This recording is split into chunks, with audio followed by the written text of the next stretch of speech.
and welcome to another video.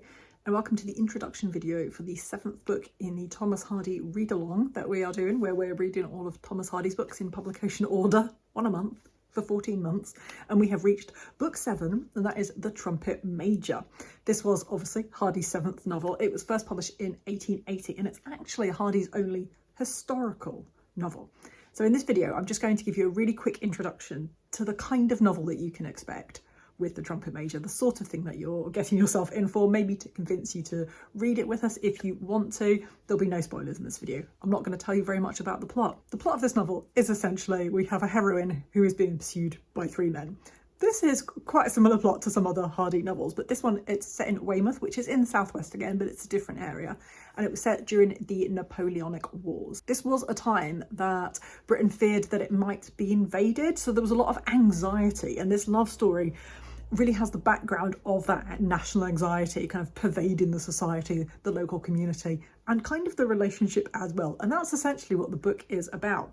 So one of the things that I like to do in these little introductory videos is to give you an idea of what contemporary reviewers thought when the novel was first released. Previously, with a lot of Hardy novels, we've seen his novels being compared, or his style being compared rather unfavourably to George Eliot, saying George Eliot is a better writer. But this is actually the first time that I've seen contemporary reviews where Hardy is actually being compared to Dickens. One review said that Hardy is doing for rural life what Dickens does for town life, what he does for urban life. Both Hardy and Dickens's characters both primarily come from middle or from lower class backgrounds, and the review says that Hardy has now, by his 7th novel, become the voice for these people in the way that Dickens is the voice for the urban poor.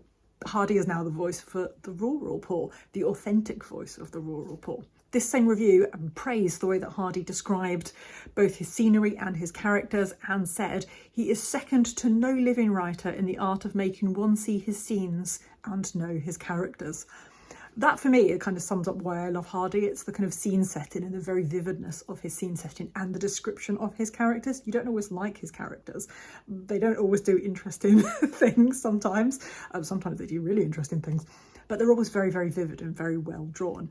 And it's really coming through by this point in the contemporary reviews. The novel was generally very well received. Many reviews said that it was his best work, or best since his early work.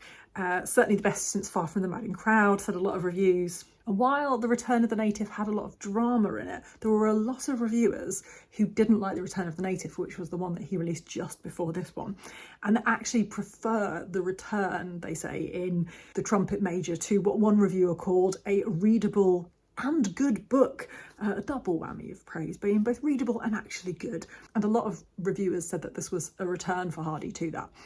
They didn't really like the over-dramaticness of The Return of the Native. I'm not sure I would agree with that. I don't think it's particularly over-dramatic, especially when you compare it to some of his other novels, but that's what the reviewers thought. Hardy, I think by this point, finally seems to be establishing himself by his 7th book. As one reviewer says, Mr. Hardy has taken his place in the true literature of England. It's about time. There are, as far as I know, no film or TV adaptations of The Trumpet-Major. I think I heard somewhere that there was a theatre adaptation, but I don't know of any sort of filmed adaptations. And I also don't really have a recommendation of an audiobook. If you do have a particular audiobook that you have listened to previously of The Trumpet-Major, do leave that in the comments below. Let everyone know who the narrator was so that we can get recommendations. But I've never actually listened to an audiobook. I do tend to just read the physical copies of The Trumpet-Major, which I realise I haven't got off my shelf. Let's see what I've got. I do like these Macmillan editions. They're very, very beautiful. I think I've read this one previously. I also quite like this one of The Trumpet-Major, which is just a scene setting one.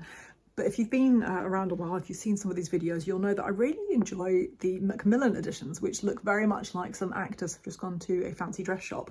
And this one for The Trumpet-Major is no exception. It's absolutely brilliant and I love it. So this is probably, I think, the edition that I will read, but I've never read an audiobook, or I've never listened to an audiobook rather.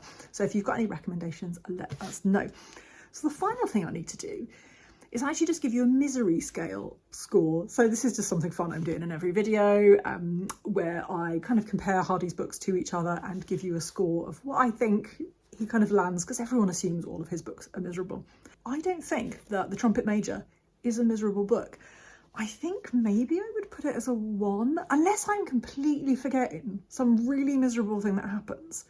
I think generally it's quite a nice novel. I don't think there is really anything majorly miserable that happens in it. So I'm going to stick with that. I'm going to say 1. Please disagree with me in the comments if you want, if you think we need a different score. But let me know if you will be joining in with us on reading The Trumpet-Major in December. I'm not sure it's a particularly festive book. I didn't really plan this very well, but actually I don't think there are any festive books from Thomas Hardy. They're all quite unfestive.